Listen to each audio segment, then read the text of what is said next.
अस्सलाम वालेकुम, आप देख रहे हैं सवाल से आगे। मैं हूं लीना शिगरी। 16 दिसंबर पाकिस्तान की तारीख में एक स्याह बाब की हैसियत रखता है। 16 दिसंबर 1971 को ताक़यामत कायम रहने वाला पाकिस्तान दो लख्त हुआ था और 2014 में इसी रोज फूलों के शहर पेशावर में दहशतगर्दों ने 100 से जायद फूलों को मौत की नींद सुला दिया था। हमेशा हमारी आपसी लड़ाई में तीसरे फरीक ने फायदा उठाया, चाहे हम सकूत ढाका को देखें या फिर साने APS। बाहर के दुश्मन ने अवाम में मौजूद महरूमियों का ऐसा इस्तेमाल किया कि शायद ता कयामत हमारे ये जख्म भर ना पाएं। अफसोसनाक अमर यह है कि माजी की गलतियों से सीखने के बजाय हम आज के मारूजी हालात में भी वही गलतियां दोहरा रहे हैं, जिनका खमियाजा ना जाने कितनी और नस्लों को भुगतना पड़े। जब से होश संभाला है, सियासतदानों के सॉफ्टवेयर अपडेट होते देख रहे हैं। सहाफी जो मान जाए वो बड़े बड़े ओहदे से नवाजा जाता है और जो ना माने उसका अगर मुल्क से बाहर भी पीछा करना पड़े तो किया जाता है। अदलिया का सॉफ्टवेयर छोड़िए, 26 आईनी तरमीम के बाद हार्डवेयर तक ही उनका तब्दील कर दिया गया। हम हमेशा इफ्स एंड बट्स में रह जाते हैं कि 70 के इलेक्शन में ये कर लेते तो वो ना होता, 77 में भुट्टो और मौलाना में इत्तेफाक हो जाता तो वजीर आजम फांसी ना चढ़ता। वक्त पर आखिर ये चीज़ें क्यों नहीं की जाती? आज पाकिस्तान तहरीक इंसाफ और हुक्मरानों में अना की ऐसी जंग जारी है, जो ज़रा बेहतर पोजीशन में नज़र आता है वो मुज़ाकरात से इनकारी हो जाता है। फाइनल कॉल में अपने मकासद हासिल ना कर सकने के बाद पाकिस्तान तहरीक इंसाफ बैकफुट पर नज़र आती है और शायद इसीलिए हुकूमत ये तासुर दे रही है कि उनको मुज़ाकरात की कोई ज़रूरत नहीं। मुज़ाकरात की ज़रूरत इन दोनों जो फरीकैन हैं उनको हो या ना हो, मगर अवाम को इन मुज़ाकरात की ज़रूरत है ताकि फिर कोई ऐसा सानिया पेश ना आए। साबिक वज़ीर आज़म इमरान खान साहब सिविल नाफरमानी की कॉल एक हफ्ता वो मौखिर कर चुके हैं और उन्होंने गेंद हुकूमत की कोर्ट में डाल दी है। इस प्रोग्राम में आगे चल के भी बात करेंगे, मगर पाकिस्तान तहरीक इंसाफ की जेल से बाहर क़यादत मुज़ाकरात के हवाले से क्या कहती नजर आई है और किस हद तक एक तजाद पाया जाता है उनके बयानात में, आइए आपको दिखाते हैं। अगली दफा हम पुरअमन वाली बात नहीं करेंगे, फिर हम असला लेके जब निकलेंगे तो फिर हम दिखाएंगे भागता कौन है। हमारी पुरअमन सियासी तहरीक है, ना हम असले पे यकीन रखते हैं, ना तशद्दुद पे, ना लाठी पे, ना गौंस पे, ना जबरदस्ती पे। क्या बस होने चाहिए, बस बहुत हो गया। That there is put a stop to everything और आगे बेहतरी की तरफ बढ़े। कोई मुज़ाकरात की भी भीख नहीं मांगनी है तो फिर देखेंगे और वो फिर भी हम अपने बानी चेयरमैन से मशवरे से करेंगे। मुज़ाकरात तब होंगे जब हमारे वर्कर यहाँ होंगे। अगर 2 दिन में मुज़ाकरात की बात नहीं होती तो फिर पाकिस्तान तहरीक इंसाफ मजबूर होगी कि वो कोई किसी नए अमल का ऐलान करे। वज़ीर आला खैबर पख्तूनख्वा अली अमीन गंडापुर साहब ने इमरान खान साहब और उनकी अहलिया के खिलाफ की जाने वाली FIR एक तरह से उसकी तौसीक कर दी। बंदूक या गोली की बात किसी भी तरफ से हो काबिल मजम्मत है। उम्मीद है कि होशमंदी गालिब आएगी और मामला बातचीत की तरफ जाएंगे। हुकूमत की जिम्मेदारी होती है कि वो हाथ आगे बढ़ाए, लेकिन यहाँ वज़ीर आसिफ साहब कहते हैं कि पाकिस्तान तहरीक इंसाफ के साथ मानी खेज मुज़ाकरात मुमकिन नहीं। अभी तक तो हमें कोई मुज़ाकरात के लिए बाज़ाब्ता जो है PTI ने कोई दरख्वास्त भी नहीं की या कोई इनिशिएटिव नहीं लिया। उनके अपने इख्तलाफात अंदर इतने हैं, क्या मुज़ाकरात होंगे जो है। साबिक वज़ीर आज़म इमरान खान को जेल में 500 दिन मुकम्मल हो चुके। जब उनको जेल में डाला जा रहा था तो उनके सियासी मुखालफिन समेत अक्सरियत का ख्याल था कि वो जेल नहीं काट सकेंगे, मगर खान साहब ने ना सिर्फ सबको गलत साबित किया बल्कि हर गुजरते दिन के साथ उनकी मकबूलियत में इजाफा होता चला गया। अमेरिका में रिपब्लिकन की फतह के बाद एक तासुर पाया जाता है कि अमरीकी इंतजामिया इमरान खान की रिहाई में कोई किरदार अदा करेगी। पहले पहल तो इन बातों में कोई सदाकत नजर नहीं आती थी, लेकिन अब नौ मुंतखब अमरीकी सदर डोनाल्ड ट्रंप की जानिब से एक ऐसी तैनाती की गई जिससे लगता है कि वाकई ट्रंप इंतजामिया इमरान खान की रिहाई में दिलचस्पी अब लेगी। जिस रिचर्ड ग्रिनेल की तैनाती ट्रंप काबीना में की गई है वो कमोबेश 2 मरतबा इमरान खान साहब की रिहाई के लिए ट्वीट कर चुके हैं और ये भी इतलात हैं कि पाकिस्तानी डायस्पोरा रिचर्ड ग्रिनेल से मुतादिद बार मुलाकात भी कर चुके हैं। यही वजूहात है कि हुक्मरान इस हवाले से उनको खदशात लाहिक हैं, मगर बजाय इसके कि इन खदशात को बातचीत से हल किया जाता, हुकूमती पॉलिसी है कि PTI के साथ सख्ती से निपटा जाएगा। बंदूक की नोक पर एहतजाज ख़त्म करवा के वफाकी वज़ीर इत्तलात अता तारर साहब तंजिया अंदाज में ये कहते हैं कि आप में इतनी हिम्मत नहीं कि अकल दे सके, 9 मई भूलने नहीं देंगे। करेंगे आप अगली कॉल आप में अल्हम्दुलिल्लाह इतनी हिम्मत नहीं है कि आप अगली कॉल दे सकें, अगली कॉल पर अमल पैरा हो सके। देखिए जो 9 मई आपने किया ना, कौम को कभी भूलने नहीं देंगे। सेनेट में पाकिस्तान तहरीक इंसाफ के पार्लिमानी लीडर सेनेटर सैयद अली जफर साहब इस वक्त हमें ज्वाइन कर रहे हैं। अली जफर साहब, अस्सलाम वालेकुम सर। वालेकुम सलाम जी। सर बहुत शुक्रिया हमें ज्वाइन करने के लिए। अली ज़फ़र साहब, गुफ्तगू का आगाज़ तो ये जो सिविल नाफरमानी की कॉल आज इमरान खान साहब ने मौखर की है और मज़ीद हुकूमत को 1 हफ़्ते की मोहलत दी गई है, उनको मज़ीद टाइम दिया गया है। एंड हुकूमत को अगर देखें तो उनके जो वज़रा के बयानात हैं उनसे तो ऐसा लग रहा है कि हुकूमत मुज़ाकरात के लिए राज़ी नहीं है। ख्वाजा आसिफ साहब वो कहते हैं कि मीनिंगफुल अब जो मुज़ाकरात हैं वो अब आपकी जमात के साथ नहीं possible. Am I reading this right sir? अब हुकूमत वाकई में इंगेज नहीं करना चाह रही है आप लोगों से? जी देखें, उनकी सियासी जमात में भी कुछ लोग हैं जो यकीनी तौर पे नहीं चाहते कि किसी किस्म का सलूशन हो, कोई हल हो सारे मसाइल का। वो बातचीत नहीं करवाना चाहते या वो चाहते हैं कि ऐसी बात ना हो, तो वो इस तरह के बयानात दे रहे हैं। लेकिन आप देखें कि एक वक्त ऐसा था कि सारे इनके लीडर्स जो थे वो यक ज़ुबान होके कहते थे कि जनाब पीटीआई ऐसी सियासी जमात है जो बातचीत करना ही नहीं चाहती। तो हमने जब देखा कि हुकूमत बिल्कुल घबरा गई है और उनको अब कुछ समझ नहीं आ रही और जब तक स्टेबिलिटी नहीं होगी, इकोनॉमिक हमारी जो इस्तेकाम है वो भी नहीं होगा, तो हमने ये सारा कुछ देखते हुए हमने कहा ठीक है, हम इसके बावजूद कि हम पब्लिक हमारे साथ है और हमें ज़रूरत नहीं है उनके साथ किसी से मुज़ाकरात करने की और हम अपने एजेंडे या अपने जहाद पे बिल्कुल चल रहे हैं मुस्तहकम होके, लेकिन उसके बावजूद हमने सोचा कि ठीक है, हम गुफ्तगू के, बातचीत के, डायलॉग के दरवाजे खोल देते हैं। और उसकी हमने बड़ी रीज़नेबल और मेरा ख्याल है मेरी नज़र में, मैं कभी एक्सट्रीम बात नहीं करता, मेरी नज़र में एक रीज़नेबल डिमांड्स थी जो इमरान खान साहब ने मुझे खुद बताई कि ये डिमांड्स हैं, इसके बेसिस पे ही सिर्फ मुज़ाकरात हो सकते हैं। और वो ये कि आप जो 24 को हुआ उस पर आपका एक मौक़िफ़ है, हमारा एक मौक़िफ़ है, तो एक जुडिशल कमीशन बना दें जो आज़ाद तरीके से फैसला कर ले कि एक्चुअली हुआ क्या, और फिर जिन्होंने भी गलती की उनके खिलाफ कार्रवाई करें।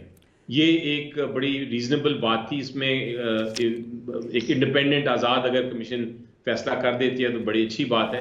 और दूसरा हमने कहा जो वर्कर्स जो हैं जिनको आपने बंद किया हुआ है सिर्फ इसलिए कि उन्होंने एहतजाज क्यों किया और उनके खिलाफ केसेस में कोई जान भी नहीं, आप उनको छोड़ दें, वो अपने केसेस लड़ते रहेंगे लेकिन कम से कम उनको जेल में तो ना रखें। तो ये डिमांड्स बड़ी रीजनेबल थी और अगर हुकूमत वाकई ही इंटरेस्टेड थी या है तो वो ये डिमांड्स मान के तो फिर बातचीत करे बेशक, ताकि हम कोई हल ढूंढ सकें ये सारे इश्यूज का। ये एक पॉइंट था जिसकी वजह से इमरान खान साहब ने ये बात पे एग्री किया कि ठीक है आप मुज़ाकरात कर लें। इनिशियली तो वो तैयार नहीं थे, लेकिन जब काफ़ी लोगों ने उनसे बात की कि आप मुज़ाकरात की अपॉर्चुनिटी दें क्योंकि हमारे ऊपर तनकीद भी हो रही है और हम वैसे भी जीत चुके हैं और जीत हो जाए और दूसरी पार्टी दबाव में हो। और आपने बल्कि इस बात का इजहार भी किया कि ऐसा क्यों तासुर दिया जा रहा है कि जैसे कोई भीख मांगी जा रही है मुज़ाकरात के लिए, पाकिस्तान तहरीक इंसाफ कोई कमज़ोर या कि कमज़ोर फुटिंग पे है, वो क्यों ऐसा एक तासुर दिया जा रहा है। बट अली आपने जो चंद रोज़ कबल सेनेट में आपकी एक बड़ी पावरफुल आपने एक तकरीर की और आपने कहा था कि लोग भी आपसे सवाल कर रहे जब आप जा रहे थे सेनेट, और आपने ये भी उसका इजहार किया कि हुकूमत की मजम्मत करके क्या फ़ायदा है, इनके इख्तियार में तो कुछ है नहीं। सो आपको अभी भी लगता है कि मुज़ाकरात का भी इनसे कोई फ़ायदा नहीं क्योंकि इनके हाथ में तो कुछ नहीं? जी मैंने ये कहा था और मैं अभी भी उस पर कायम हूँ कि इनके पास इख्तियारात तो नहीं हैं और असल में तो रियासत ये नहीं चला रहे। बहुत सारी चीज़ें हैं जो इनको खुद प्राइवेटली हमें आके बताते हैं कि ना हम इसका कुछ नहीं कर सकते। बावजूद हमने सोचा कि अगर वाकई इख्तियार है तो फिर आके आप गुफ्तगू करें हमारे साथ। हमने दरवाजे खोल दिए हैं गुफ्तगू के, हम कोई भीख नहीं मान रहे, ना हमें ज़रूरत है आपके साथ डायलॉग करने की, लेकिन चूंकि आप कहते रहते थे कि हम डायलॉग नहीं करते, हमने दरवाजे खोले हैं। अब आप एकदम आप घबरा गए हैं कि हो आप एक्सपोज ना हो जाएं और वाकई नजर आ जाए कि आपका इख्तियार नहीं है, इसलिए अब आप इस किस्म के बहाने बना रहे हैं कि हमने नहीं मान करना, या आप इस तरह की ताने दे रहे हैं कि जिस तरह हमारे पास हम कोई कमजोर हैं और हम आपसे रिक्वेस्ट कर रहे हैं कि आप डायलॉग करें। तो ऐसी बात यकीनी तौर पे नहीं है और ये सिर्फ इसलिए हुकूमत कर रही है कि वो अब डर रही है डायलॉग से। अब उनको खौफजदा है, वो वैसे ही खौफजदा है कि लोग अगर आज़ाद हो जाएंगे तो उनकी हुकूमत चली जाएगी, वो वैसे ही खौफजदा हैं कि लोगों को बोलने ना दें, एहतजाज ना करने दें। वो अवाम से खौफजदा हैं, तो इसलिए उनसे हमने एक और उनके सामने चीज़ छोड़ी है कि ठीक है, आप अगर खौफजदा नहीं है तो आके बातचीत करें। आप वो बातचीत से भी घबरा रहे हैं। बट लेकिन तो अली एक तरह जफर से साहब, मैं ये जरूर सवाल आपसे करना चाहूंगी कि जब जहां पर पाकिस्तान तहरीक इंसाफ डिस्ट्रिक्ट कोर्ट में क्रिमिनल कंप्लेंट लॉन्च करती है, दायर करती है, और उसमें अक्यूज किया जाता है मुल्क के वजीर आजम को, वजीर दाखिला को, वजीर दिफा को, वजीर इत्तलात को, और IG हो या DIG ऑपरेशंस हो, तमाम एहलकार को जब उसमें अक्यूज किया जाता है, और फिर स्टार्टिंग फ्रॉम 2022 जहाँ पाकिस्तान तहरीक इंसाफ के जो बानी चेयरमैन है इमरान खान साहब, उनकी हुकूमत जब जिस तरह से टॉपल की गई, तो तब से पूरे वाकयात को आपने उसमें मेंशन किया जाता है। आपको लगता है कि कोई रूम पाकिस्तान तहरीक इंसाफ की जानिब से भी छोड़ा जा रहा है मुज़ाकरात के लिए? ये देखिए, हमने तो ऑप्शन दी थी उनको, और पूरे 10 दिन से ये बहस हो रही थी कि आप आएं और आके बातचीत करें, और उस पर हमने बार बार उनको कहा, लेकिन जब वो नहीं कर रहे तो हमने अपना कंप्लेंट फाइल कर दी है। लेकिन ये कंप्लेंट कोई मेरा ख्याल है हतमी नहीं होता, इससे कोई डायलॉग नहीं रुक जाता। डायलॉग से ही आप हल कर सकते हैं ये चीज़ें। अब 500 फॉर एग्जाम्पल दिन हो गए हैं इमरान खान साहब को, लेकिन वो इतने मजबूत शख्स हैं कि वो अपनी प्रिंसिपल्स पे और असूलों पे खड़े हैं। उनको ये डर है कि अगर खान साहब बाहर आ गए तो वो उनकी हुकूमत एक दिन भी नहीं रहेगी। इन खदशात या इन खौफ और फिक्र से और इस दबाव से वो भागते हैं हर पॉइंट पे। इसलिए मेरी नज़र में ये कहना कि हम मुज़ाकरात क्यों खोले हमने और हम कमज़ोर हो गए, बिल्कुल गलत है। मैं इस मुज़ाकरात से मुतालिक एक सवाल भी करूंगी, लेकिन आपने चूंकि जिक्र किया कि 500 दिन आज जो इमरान खान साहब को मुकम्मल हुए हैं जेल में, और बज़ाहिर तो ऐसा लग रहा है कि उन्होंने एक बार बहुत हाई सेट कर दी है, लेकिन आप उनसे मुलाकात करते हैं, आपको उनके पास से जो इम्प्रेशन आता है, वो तासुर जो है, उससे लगता है कि वो 500 दिन हो चुके हैं उनको जेल में? बिल्कुल नहीं लगता। और ये आपको पता है, जेल में एक दिन गुजारना भी इम्पॉसिबल है, और वो 500 दिन हो गए हैं, लेकिन वो इतने मजबूत शख्स हैं, उनको बिल्कुल नहीं उन्होंने इसको अपने असर होने दिया इस चीज़ का, और वो अपनी उसी तरह डटे हुए हैं अपने असूलों पे और अपनी डिमांड्स पे, जिस तरह वो पहले दिन जब अरेस्ट हुए थे तो थे। क्योंकि मैं तो उनको हर रोज़ मिलता रहा हूँ जब से वो अरेस्ट हैं, और मैं देखता हूँ उनकी कोई तब्दीली नहीं आई, बल्कि वो स्ट्रेटजी ज़्यादा उनकी बढ़ती जा रही है। और वो कहते हैं कि हालांकि मुझे पढ़ने के लिए किताबें भी नहीं दी जाती अब, क्योंकि उनका एक शौक़ है किताबें पढ़ने का, उनको नहीं दी जाती। उसके बावजूद वो किसी ना किसी तरह जब भी उनको मिलता है वक्त, तो वो सोचते हैं मुस्तकबिल के बारे में। माजी में भी वो अगर कोई गलतियाँ हुई हैं, वो भी उन पे भी जायजा लेते हैं और डिस्कस करते हैं। फिर उसके बाद आके जिस तरह के वो अपने घर पे बैठे हैं, इस तरह उनका जज्बा है कौम के लिए। और हमेशा ये कहते हैं कि मैं जो कुछ कर रहा हूँ, मैं अपने लिए तो नहीं कर रहा, कि मेरा होता तो मैं तो अगर मेरा ज़ाती बात होती तो मैं तो जिस तरह ऑफर किया गया था उनको, वो छोड़ के जा चुके होते, जिस तरह बाकी प्राइम मिनिस्टर्स हमारे प्रीवियस छोड़ के चले गए थे मुल्क। लेकिन उन्होंने कहा है कि मैं खड़ा हूँ कौम के लिए, और मेरा जीना मरना इसी मुल्क में है, और मैं असूलों के लिए खड़ा हूँ, कौम की आज़ादी के लिए लड़ रहा हूँ। तो मुझे कोई फिक्र नहीं है कि मुझे वो कितने केसेस करें मेरे खिलाफ, कितने दिन मुझे जेल में रखें, मैं ये जिहाद जो है ये जारी रखूंगा। और अली ज़फ़र साहब, आप जिस तरह से कह रहे हैं कि उनकी जो स्ट्रैटेजी है वो मजबूत होती दिखाई दे रही है हर गुजरते दिन के साथ, और perhaps this is one of the reasons कि जहाँ पर आपकी जो लीडरशिप है पाकिस्तान तहरीक इंसाफ की, उसके ऊपर भी बड़ी क्रिटिसिज्म, शदीद तनकीद जो है की जाती है इसी बात पर कि इमरान खान साहब जेल में हैं और लीडरशिप क्या कर रही है उनकी रिहाई से मुतालिक। और इमरान खान साहब ने शायद दबाव डाला है, तो फिर जाके फाइनली कोई क्रिमिनल कंप्लेंट भी लॉन्च हुई है। नंबर्स भी जो है 26 नवंबर के उस वाक़े के हवाले से, वाक़यात के हवाले से वो सामने आए हैं। सो ये एक परहैप्स एक इम्प्रेशन बनता है। 500 दिन में इमरान खान साहब को बाहर नहीं निकाल सकी पाकिस्तान तहरीक इंसाफ की क़यादत, इसके पीछे आप रीजंस क्या समझते हैं? कोई लीगल स्ट्रैटेजी में फ्लॉज थे, या एक वाइबल सियासी हिकमत अमली नहीं बना सकी पाकिस्तान तहरीक इंसाफ? जी देखिए, सबसे पहले तो मैं थोड़ा क्लैरिफाई कर दूं कि मेरी नज़र में PTI का एक ही सुप्रीम लीडर है, और वो है इमरान खान साहब। लोगों ने वोट्स जो दिए, उन्होंने इमरान खान साहब को दिए किसी पर्टिकुलर MNA या MPA को नहीं दिए या किसी पर्टिकुलर कैंडिडेट को नहीं दिए। उन्होंने वोट खान साहब को दिए। तो जो वो फैसला करते हैं वही पार्टी का फैसला होना चाहिए और वही फैसला होता है, बेशक और उससे कोई डिसएग्री करे या ना करे। तो बाकी लीडरशिप का तरफ कौम नहीं देख रही, कौम सिर्फ इंतजार कर रही है कि इमरान खान साहब क्या कहते हैं। ये तो पहली बात है। अब दूसरी बात यह है कि लीगल स्ट्रेटजी की क्या पोजीशन है। मेरी नज़र में बहुत मुश्किल वक्त से हम गुजर चुके हैं, जहां बड़े सीरियस केसेस थे और बार बार कन्विक्शंस हो रही थी और सजाएं हो रही थी। उस मरले से हम गुजर चुके हैं। होता ये रहा है कि आप एक केस जीतते थे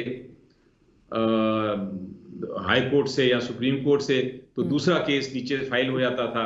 वो दूसरा नीचे जब सजा होती थी उसके ऊपर हाई कोर्ट अपने उसको सस्पेंड करता था या उसको खत्म करता था, तो फिर तीसरा केस शुरू हो जाता। और ये एक साइकिल चलाई जा रहे हैं, एक केस के बाद दूसरे केस और दूसरे के बाद तीसरा केस, जो कि हमने तारीख में नहीं देखा।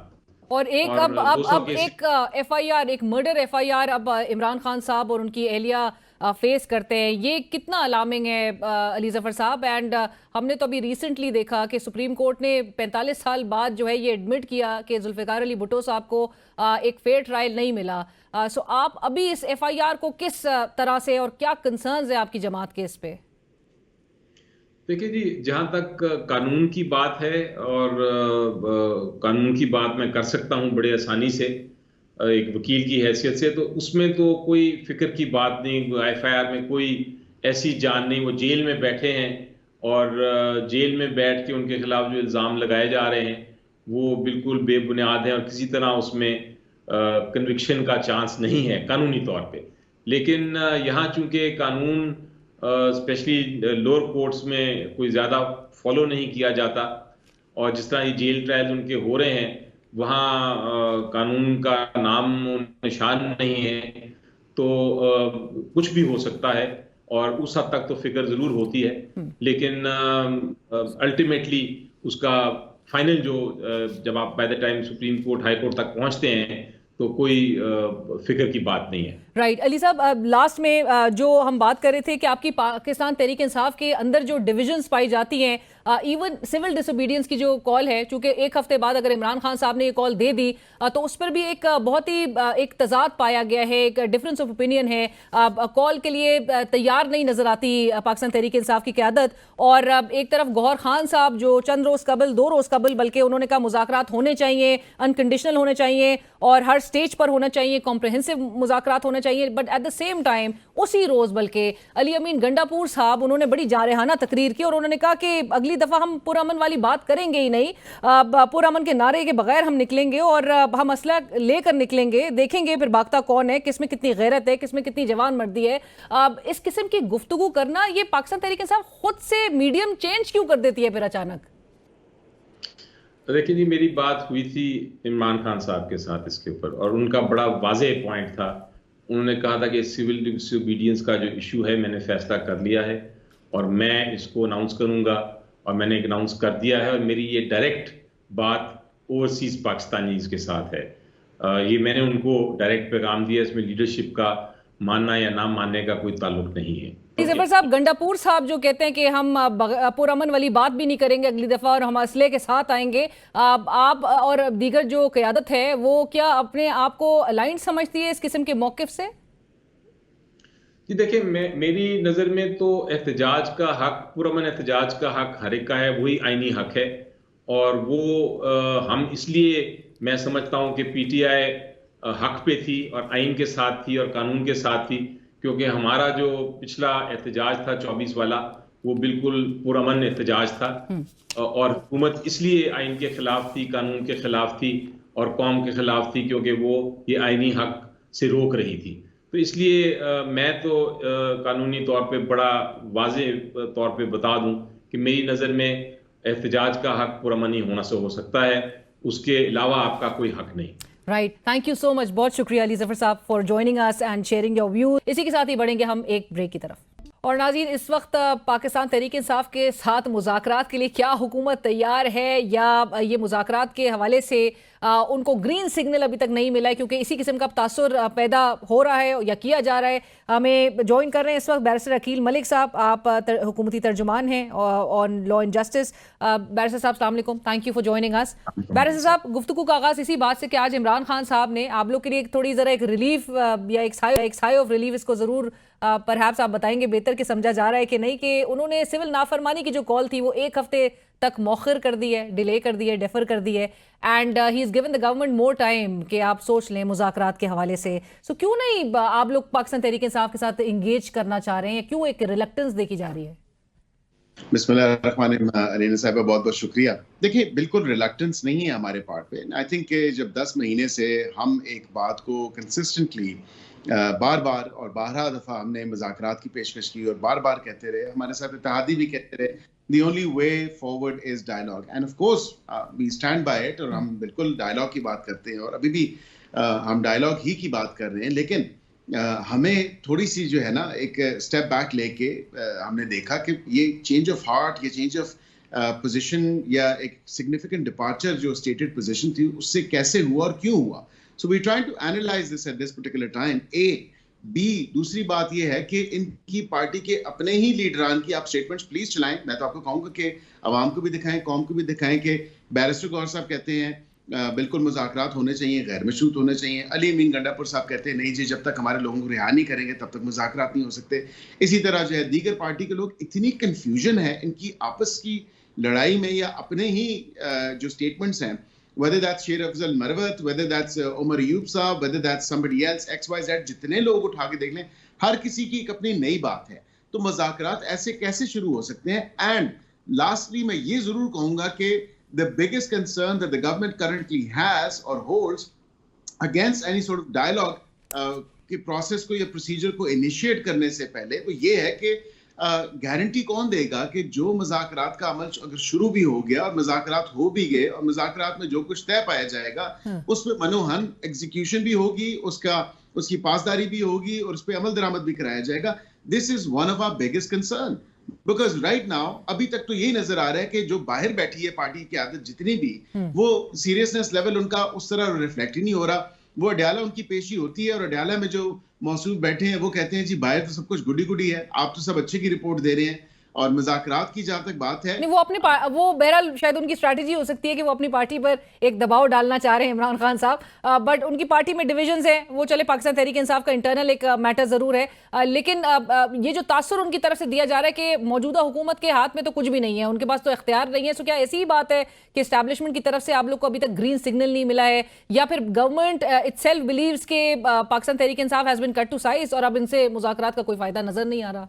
नहीं, देखें, अभी भी we again of course we support the idea of political dialogue, political discourse, जो discussions हैं, dialogue होना है। तो स्पॉयलर्स तो दोनों एंड पे नजर आ रहे हैं अकील साहब, स्पॉयलर्स तो दोनों एंड पे नजर आ रहे हैं। आपकी जमात की तरफ से भी काफी वुजरा भी, in fact floor of the house भी इनको ताने दिए जा रहे हैं कि आप ये तो पता नहीं क्या कुछ कहते थे। सो ऐसे तो माहौल नहीं बनेगा किसी भी डायलॉग के लिए। आप दुरुस्त कह रही हैं, मैं खुद भी यही कहता हूँ कि ये कहते क्या थे, तो हम यही तो एनालाइज कर रहे हैं कि 10 महीने से जो हम एक अलाग राप रहे हैं मुज़ाकरात की इत्तेहादियों के समेत इत्तेहादियों के साथ, तो क्या एकदम ओवरनाइट क्या चेंज आया? सो जहां 10 महीने से हम इंतजार कर रहे हैं, कम से कम 10 दिन ये भी इंतजार कर लें, कोई ऐसी बात नहीं है। अलीना साहब, यहाँ पे सबसे इंपॉर्टेंट बात ये है कि अभी सिविल नाफरमानी की कॉल आपको याद होगा 2014 में भी थी। इन्होंने लोगों को उकसाया और कहा कि बिल भी जला दें, बिल पे ना करें, एंड देन फिर इवेंचुअली क्या हुआ, वो कॉल फेल हुई। अभी यहाँ पे भी यही हो रहा है कि एक 15 तारीख की कॉल दी गई और फिर खुद ही एक्सटेंड कर दी, which I think सर अब प्रिवेल की है। अब तो बहुत ज्यादा अलार्मिंग बात की जा रही है। आपने गंडापुर साहब की बात की, उन्होंने कहा लोगों को बगावत पर अब ना उकसाया जाए, मजबूर ना करें बगावत पर, तो वो तो बहुत अलार्मिंग बात। वो कह रहे हैं अब नेक्स्ट टाइम हम पीसफुल प्रोटेस्ट की भी बात नहीं करेंगे, पुरअमन का लफ्ज के बगैर आएंगे। अलीना साहिबा, जो अभी तक किया है आपने भी देखा, मैंने भी देखा, 3 दफा इस्लामाबाद पे चढ़ाई की इन्होंने वफाक पे। कौन सा पुरअमन एहतजाज था?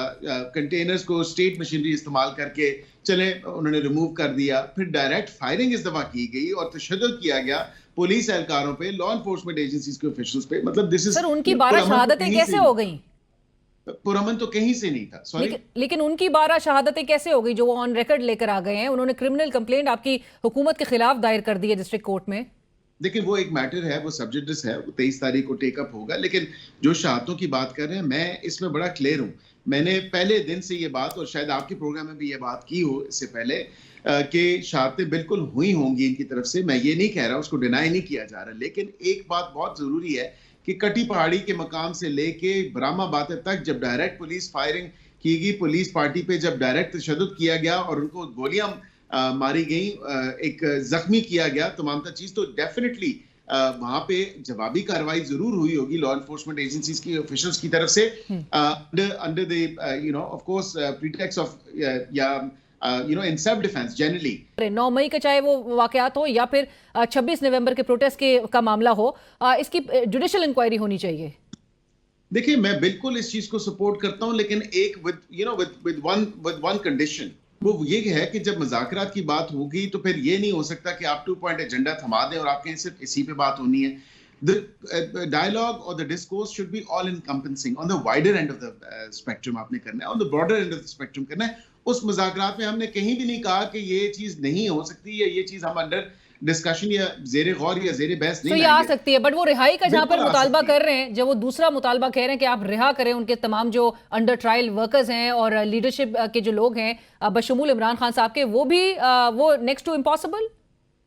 देखिए असीरान की जो लिस्ट है, एक लिस्ट तो उन्होंने अभी रिसेंटली जो इतने टॉर्ट क्लेम्स किए थे, वो लिस्ट भी आपने देखी कि ये 24, 25, 26 को हमारे लोगों को उन्होंने उठा लिया और अगवा कर लिया and so on so fourth. वो लिस्ट भी झूठी लिस्ट निकली है। मतलब वो तमाम वो लोग थे जो इन वन वे अनदर वो उसके पूरे प्रोसेस के साथ कनेक्टेड थे।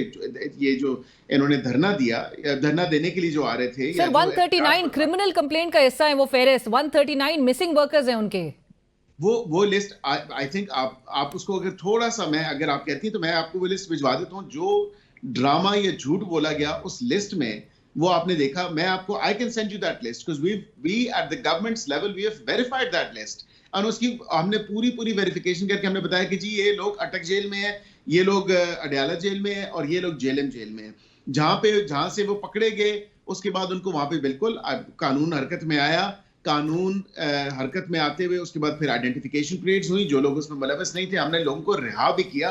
जो लोग इन नो वे व्हाटसोएवर अगर कनेक्शन नहीं था उनका, then we release those people. और वहां पे जो लोग हैं वो अंडर लीगल कस्टडी हैं। ये तो नहीं कहा जा सकता कि हमने अगवा कर लिया हुकूमत ने, या हुकूमत ने उनको जो है हिफ्ज़े बिजा में रखा। हमने किसी को हिफ्ज़े बिजा में नहीं रखा। The legal procedure was adopted, was followed through and through and is being seen through. Right, but barrister साहब, इमरान खान साहब और आज का दिन marks 500 days of his incarceration। वो इमरान खान साहब 500 दिन मुकम्मल कर चुके हैं जेल के अंदर, and he's already set the bar too high for any leader जो कि नेक्स्ट अब जेल में जाएगा तो उसको मेंटली भी और फिजिकली भी परहैप्स बहुत स्ट्रांग होना पड़ेगा। हुकूमत अभी तक उनके इस मोमेंटम को या एक पॉलिटिकल ऑरा को क्यों नहीं खत्म करने में कामयाब नजर आई? देखिए अगर हमारी कामयाबी ना होती और जो हैपनिंग्स और इवेंचुअलिटीज इन द रीसेंट डेज हुई हैं, जब से आपने देखा कि फील्ड कोल्ड मार्शल की बात ज्यादा हुई और वो लाइक लॉजिकल कंक्लूजन की तरफ तमाम मामला जा रहे हैं, फिर उसके बाद उन्होंने टेनर चेंज हुआ तो वो आपने भी देखा, हमने भी देखा, कौम ने भी देखा, अवाम ने भी देखा। This is that very sir वो तो आज भी गुफ्तगू में कह रहे मैं सारी उम्र भी जेल में गुजारने के लिए तैयार हूँ। I think he draws his inspiration from Nelson Mandela, so of course, you know, I can't comment. But you've made him Nelson Mandela, perhaps. 27 साल पूरे करें तो अलीना साहिबा तब की बात है। अभी तो you know he still has to face his cases and he has to face the music of all. Sir, the more you keep him in jail, वो तो perhaps अब वो हुकूमत को कहना शुरू हो गए हैं। अली जफर साहब अभी प्रोग्राम में थे, उन्होंने कहा हुकूमत खौफजदा हो गई है कि इनको बाहर निकाला, ये 1-2-3 लाख लोग जो है वो यूं इकट्ठे कर लेंगे और हुकूमत परहैप्स शायद इसी वजह से खौफजदा है। उनको तो देख के भी अली जफर साहब कह रहे थे लग रहा नहीं है कि वो 500 दिन से जेल में बैठे हुए हैं। ये आई थिंक देसी घी और देसी मुर्गी और चिया सीड्स और वर्जिश का कमाल है, and I think that's probably it. आपकी हुकूमत के लिए ये कोई कंसर्निंग बात है वेयर इमरान खान साहब faces a murder FIR now? वो और उनकी एहलिया दोनों, एक मर्डर एफआईआर उनके अगेंस्ट लॉन्च की गई और आपके सामने साबिक वजीर आजम जुल्फिकार अली भुट्टो साहब का भी मामला आपके सामने है, जहां पर 45 साल बाद अदालत ने ये बात एडमिट की कि उनको फेयर ट्रायल नहीं नसीब हुआ। जी देखिए बिल्कुल जो केसेस हैं वो आइन और कानून के मुताबिक हैं, and I wouldn't want to comment too much upon जो सब जुडिस मैटर्स हैं, लेकिन मैं ये जरूर कहूंगा कि किसी पे कोई झूठा या किसी पे कोई मनगढ़ंत या किसी पे कोई मनपसंद केस नहीं बनाया जा रहा. All those cases of course are in accordance with the law and the constitution. कौन अली जफर साहब कह रहे हैं कानूनी तौर पे तो बहरहाल इसका इस हवाले से इस एफआईआर को देखते हुए कोई कन्विक्शंस का चांस नजर नहीं आता. बट एक और सवाल जो आपसे मैं जरूर करना चाहूंगी, रिचर्ड ग्रिनेल, आपने खबर आपकी नजरों से गुजरी होगी, Donald Trump's former intel chief, he's been appointed as his envoy for special missions. उन्होंने 26 नवंबर को, आपको याद होगा, उन्होंने ट्वीट भी किया था इमरान खान साहब की रिलीज के हवाले से और डिमांड की थी रिलीज इमरान खान.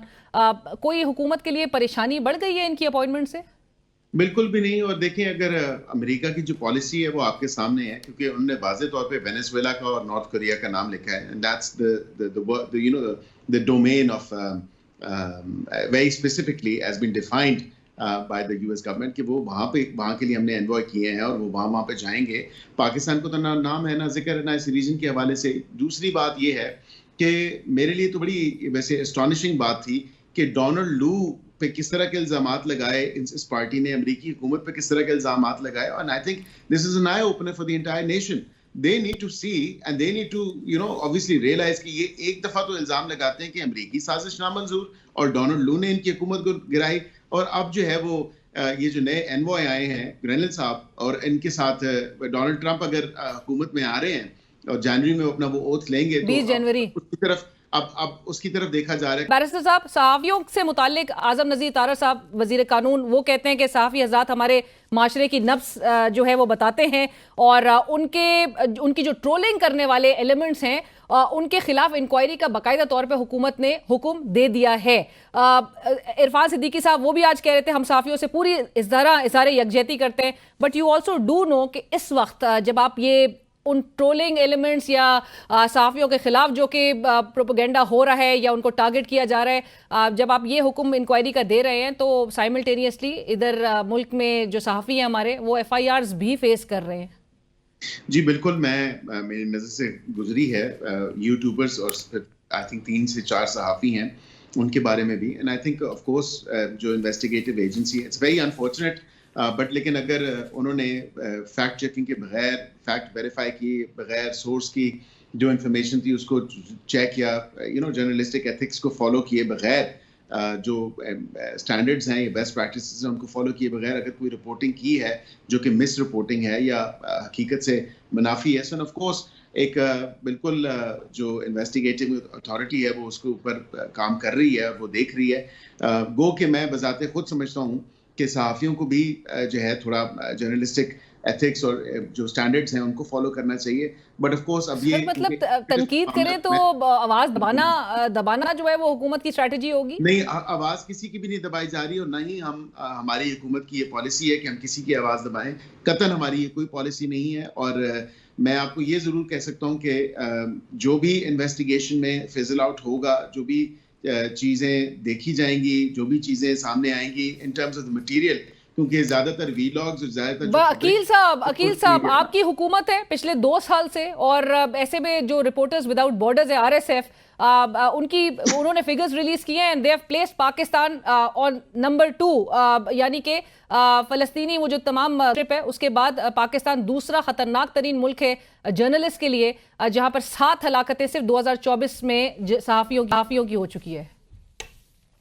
देखिए, मेरी नजर से तो ये नहीं गुजरे ये रिपोर्ट भी और ये नंबर्स भी, and I have to obviously get back to you on this, but I think यहाँ पे जो रीजनेबल एक्सेप्शंस हैं, सब्जेक्ट टू लॉ है, फ्रीडम ऑफ एक्सप्रेशन का जो फंडामेंटल राइट है उसकी जो एप्लीकेबिलिटी है वो सब्जेक्ट टू लॉ है, और रीजनेबल एक्सेप्शंस प्लेस कर सकती है या रीजनेबल एक्सक्लूजन्स गवर्नमेंट प्लेस कर सकती है, और किसी की आवाज़ नहीं दबाई जा रही सिर्फ और सिर्फ क्योंकि सोशल मीडिया पे एक तूफान बर्पा कर दिया जाता है, whether that's vloggers, whether that's journalist, and we have seen Majid के साथ हमने देखा कि कई सहाफ़ी जो हैं वो सिर्फ views and gains and likes and just एक उस हवाले से जो है सोशल मीडिया ट्रैक्शन को गेन करने के हवाले से भी ऐसी खबरें इन द पास्ट प्रेजेंट की गई हैं जो कि हकीकत से बरक्स थी या हकीकत से मुनाफी थी. तो it's yet to be seen, but I wouldn't want to interfere in the work of the investigating agency. वो जो भी सामने होगी चीज वो दूध का दूध और पानी का पानी हो जाए। थैंक यू बैरिस्टर साहब, बहुत शुक्रिया आपके वक्त का। इसी के साथ ही बढ़ेंगे हम एक ब्रेक की तरफ। और नाज़रीन, इमरान खान साहब ने चूंकि सिविल नाफरमानी की कॉल 1 हफ्ते डिले कर दी है और साथ साथ उन्होंने 500 दिन से वो इस वक्त जेल में कैद हैं। इसके पीछे रीजंस क्या हैं, किधर खामियां थी कि जिसकी वजह से अभी तक इमरान खान साहब की रिहाई मुमकिन नहीं हो सकी। और आज जेल में बड़ी अहम मुलाकातें हुई हैं इमरान खान साहब के साथ, सो उसका अहवाल ज़रा जानेंगे। सीनियर सियासतदान साबिक वफाकी वजीर फवाद चौधरी साहब इस वक्त हमें ज्वाइन कर रहे हैं। फवाद साहब अस्सलाम वालेकुम, बहुत शुक्रिया प्रोग्राम में ज्वाइन करने के लिए। फवाद साहब, आपकी आज इमरान खान साहब से काफ़ी तवील मुलाकात हुई है, तो नाजरीन के लिए ज़रा बताइएगा कि क्या पैगाम दिया गया है इमरान खान साहब की जानिब से। खान साहब का पैगाम तो वही है जो कि जमान पाक में था या बनी गाला में था। आज 500 दिन हो गए हैं उनको पाबंदे सलासल, बेगुनाह, बिल्कुल बेगुनाह, बिल्कुल एक बेहुदा मुकदमात में उनको जो है वो शामिल किया गया है, जिनका कोई ना सर है ना पैर है, और वो सिर्फ अपनी सियासत की कीमत अदा कर रहे हैं और पाकिस्तान के अवाम की सॉवरेनिटी की, राइट्स के लिए खड़ा होने की कीमत जो है वो इमरान खान अदा कर रहे हैं। तो वो एक उनका मौक़िफ़ वही है जो पहले दिन था कि मैं कोई डील नहीं करूँगा और मैं किसी सूरत जो है वो पीछे नहीं हटूँगा। हाँ, बातचीत एक अलहदा अमल है, बातचीत के लिए हम तैयार हैं, बातचीत होनी चाहिए, सियासी जमातों में बातचीत ही हुआ करती है। लेकिन अगर ये कहें कि मैं बाहर चला जाऊँ, मैं पॉलिटिक्स में चुप हो जाऊँ, ये ना करूँ, ये बिल्कुल नहीं हो सकता। But Fawaz साहब, like you also mentioned 500 days in jail, he set the bar too high। वैसे किसी के लिए भी एक मेंटली, और मैं अभी यही जिक्र करी थी प्रोग्राम के, फिजिकली और मेंटली एक स्ट्रॉन्ग होना, अब वो स्ट्रेंथ बड़ी मैटर करेगी कि 500 दिन के अंदर अगर कोई बाहर आएगा, और बिलखसूस 2-4 दिन में जिस तरह से एक रिवायत रही है बाहर आने की, सो वो उसका बड़ा फिर मुल्क में जो है वो उसको बड़े डिफरेंटली एक देखा जाएगा। बट आपको कुछ महसूस हुआ इमरान खान साहब से मिल के आज के he is in a mood for deal? नहीं, देखिए, एक तो सच्ची बात यह है कि ही इज सुपर फिट। अभी उनकी जो फिटनेस है वो डेफिनेटली 2018-19 के लेवल के ऊपर है। 2018-19 में जिस किस्म की फिटनेस थी उन्हें, क्योंकि वो एक्सरसाइज कर रहे थे उस वक्त और हाइकिंग कर रहे थे, तो अब मैं देखता हूँ तो वो एग्जैक्टली मुझे उसी फिटनेस के अपने लेवल पे नजर आते हैं। दूसरी बात यह है कि वो उनका जो मेंटल स्ट्रेंथ है, आप देखिए, लगता ही नहीं कि 500 दिन होने हो गए जेल में। मैं बड़ा एक्स्ट्राऑर्डिनरी आदमी है, मैं बड़ा, जब भी उनसे दूसरी मुलाकात अभी हुई है तो सच्ची बात यह है कि मैं हैरान हूँ उनके ऊपर कि वो कितने ज़्यादा, अल्हम्दुलिल्लाह, अल्लाह का शुक्र है कि वो बहुत मेंटली स्ट्रॉन्ग आदमी। और डिस्पाइट ऑफ द फैक्ट कि जहां पर हुकूमत ये कहना शुरू कर दे कि जी जनरल फैज़ के साथ साथ उनका भी ट्रायल हो सकता है, उनके चार्जशीट का मामला हो या मर्डर FIR हो, या हर केस में ये कहा जाए कि इमरान खान की ईमा पे किया जा रहा है, सो बावजूद उसके आप कह रहे हैं कि mentally and physically he is very strong at the moment. नहीं, केसेस का उन्हें कोई इशू नहीं है, लेकिन इशू ये है कि वो समझते हैं कि ये सारे केसेस पॉलिटिकल हैं, ज़ाहिर है पॉलिटिकल हैं, और वो समझते हैं कि पॉलिटिक्स डिफाइन करेगी कि ये केसेस का जो आउटकम है या जेल का आउटकम क्या है। अब जाहिर है कि वो अपनी शराइत के ऊपर चाहते हैं। मैंने तो आज ये बात कही है कि देखिए, हुकूमत कभी नहीं चाहेगी कि मुज़ाकरात कामयाब हो, हुकूमत कभी नहीं चाहेगी कि पाकिस्तान नॉर्मल हो, क्योंकि उसके नतीजे में अगर एस्टैब्लिशमेंट के और इमरान खान के ताल्लुकात में थोड़ी भी बेहतरी आती है तो शहबाज शरीफ साहब का जो सिंहासन है वो खतरे में पड़ जाता है। और शहबाज शरीफ का इस वक्त प्रॉब्लम ये है कि उनकी कोई पॉलिटिकल इस वक्त वैल्यू नहीं रह गई। नून लीग तो बिल्कुल ख़त्म हो चुकी है और पीपल्स पार्टी का भी तकरीबन यही हाल है। लिहाजा हुकूमत दिन में 365 बार 9 मई और इस तरह की जो कन्फ्रंटेशन बढ़ाना चाहती है। वो चाहते हैं कि हुकूमत में, एस्टैब्लिशमेंट में और PTI के दरमियान ताल्लुकात ख़राब से ख़राब तर होते जाएं, और ये वो वाहिद वजह है, तरीका है जिससे हुकूमत और शहबाज शरीफ जो है वो अपना इक़्तिदार में रहेंगे। क्योंकि देखिए नीला, उसकी दूसरी जो इशू है, आज एस्टैब्लिशमेंट न्यूट्रल हो जाए तो देखिए ना, अवाम तो इमरान खान के साथ खड़े हैं। और ये हुकूमत तो चंद दिन नहीं चल सकती अगर इनको एस्टैब्लिशमेंट की लाठी जो है वो हटा ली जाए। और ये इस वक्त वो बोझ बन चुके हैं एस्टैब्लिशमेंट के कंधों पे कि जिनको वो आप देखते हैं कितनी देर और अपने कंधों पे लेके चलना चाहते हैं। पर फवाद साहब, आप क्या समझते हैं ये जो 500 दिन से इमरान खान साहब पाबंद सलासल हैं, ये किसकी वजह से हैं? ये हुकूमत की वजह से हैं, ये एस्टैब्लिशमेंट की वजह से, या पाकिस्तान तहरीक इंसाफ खुद की वजह से? एक्चुअली फैक्टर्स तो कई होते हैं, आपको पता ही है। फैक्टर्स एक फैक्टर तो नहीं होता ना, एक चीज़ के होने में कई चीज़ें हैं जो मिलके एक रियलिटी जो है वो कॉन्स्टिट्यूट करती हैं।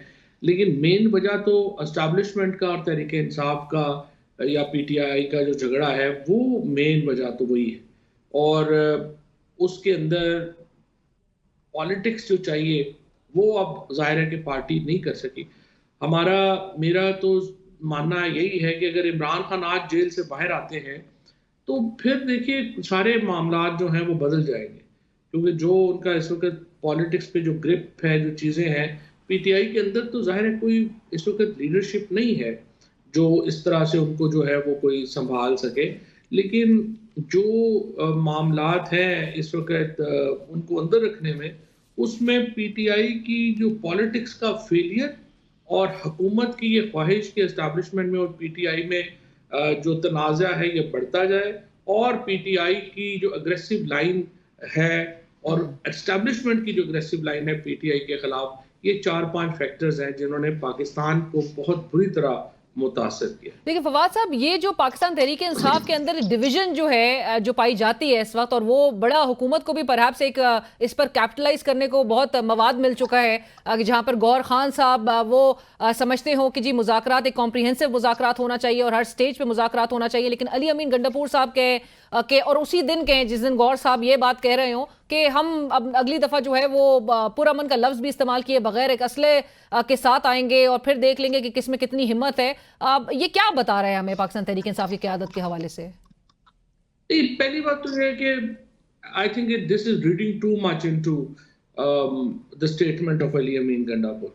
अली अमीन गंडापुर एक बड़ी जज्बाती तकरीब से खिताब कर रहे थे, लेकिन अली अमीन गंडापुर का और गौहर का और असद कैसर साहब का और हामिद रजा साहब का जो और उमर अयूब साहब का मौक़िफ़ एक है, और वो यही है कि मुज़ाकरात होने चाहिए, और इमरान खान ने उन्हें मुज़ाकरात की इजाज़त दी हुई है। अब देखिए इनकी प्रॉब्लम ये नहीं है, प्रॉब्लम ये है कि हुकूमत मुज़ाकरात नहीं करना चाहती, क्योंकि हुकूमत को डर ये है कि अगर मुज़ाकरात के नतीजे में थोड़ा भी टेम्परेचर नीचे आया तो वो पाकिस्तान के लिए तो अच्छा है, तहरीक इंसाफ के लिए तो अच्छा है, एस्टैब्लिशमेंट के लिए तो अच्छा है, लेकिन हमारा क्या बनेगा? राइट, बट फवाद साहब, ये जो क्रिमिनल कंप्लेंट आपकी नज़र से गुजरी होगी जो पाकिस्तान तहरीक इंसाफ डिस्ट्रिक्ट कोर्ट में फाइल कर चुकी है, आपको लगता है कि कोई उम्मीद लगाई जा सकती है कि इसका और इसके नतीजे में डिस्ट्रिक्ट कोर्ट क्या कर सकती है? क्या वो वाकई पुलिस को इन्वेस्टिगेशंस का हुक्म दे सकते हैं? और दूसरा, ये मर्डर FIR लॉन्च की गई है अगेंस्ट इमरान खान साहब और उनकी अहलिया, ये हमें क्या बता रहा है? हमने माजी से कोई सबक सीखा है? वो तो मजाक है ना कि ट्रैफिक हादसे में उनकी जो है वो जान बहक हुए और वो आप उसके ऊपर पर्चा करा रहे हैं। नॉनदलेस ये जो दूसरा केस है जिसके ऊपर क्रिमिनल कंप्लेंट है, देखिए ये केसेस जब हुकूमतें बदलती हैं ना, फिर इन केसेस के मसूद जो अब महमूद थे, जुल्फ़िकार अली भुट्टो का वाक़या 73-74 का वाक़या था, और उसके बाद आप देखें कि कितने सालों बाद वो हॉन्ट करने वापस आ गया जुल्फ़िकार अली भुट्टो को। तो ये जो वाक़यात होते हैं, ये वाक़यात वो मैंने आपके प्रोग्राम में वो सुनाया था ना शेर कि अभी तो एहतसाब, अभी तो सभी मौसम तुम्हारे हाथ में है, अभी तुम्हें नहीं मालूम एहतसाब है क्या। एहतसाब तो शुरू होगा जब ये हुकूमत, ये जो इस वक्त का जो डिस्पेंसेशन है ये तब्दील होगी, और बेहतर तो यही है पाकिस्तान के अंदर कि हम एक ऐसी डिस्पेंसेशन की तरफ जाएं कि जहां पे मामला जो है वो तब्दील भी हों तो बेहतर तरीके से हों। सदा बादशाही तो देखें किसी की भी नहीं।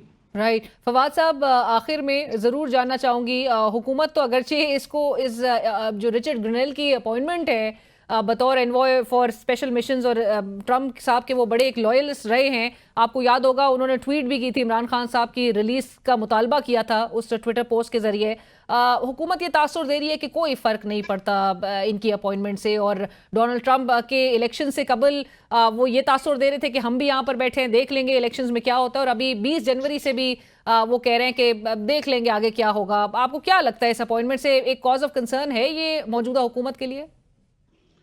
नहीं, कॉज ऑफ कंसर्न तो ज़्यादा है, और कंसर्न है भी बहुत, चाहे वो जो मर्जी कहते रहे। इससे एक इंडिकेशन आई है प्रेसिडेंट ट्रंप की, क्योंकि जो ग्रेनल हैं उनका जो बुनियादी जो ताल्लुक है वो जो पाकिस्तान में पाकिस्तानी कम्युनिटी है अमेरिका में, उसकी जो मैनेजमेंट थी, कैंपेन मैनेजमेंट वो कर रहे थे, और उनका बहुत करीबी जो ताल्लुक है वो पाकिस्तान तहरीक इंसाफ के जो लोग अमेरिका में हैं उनसे है।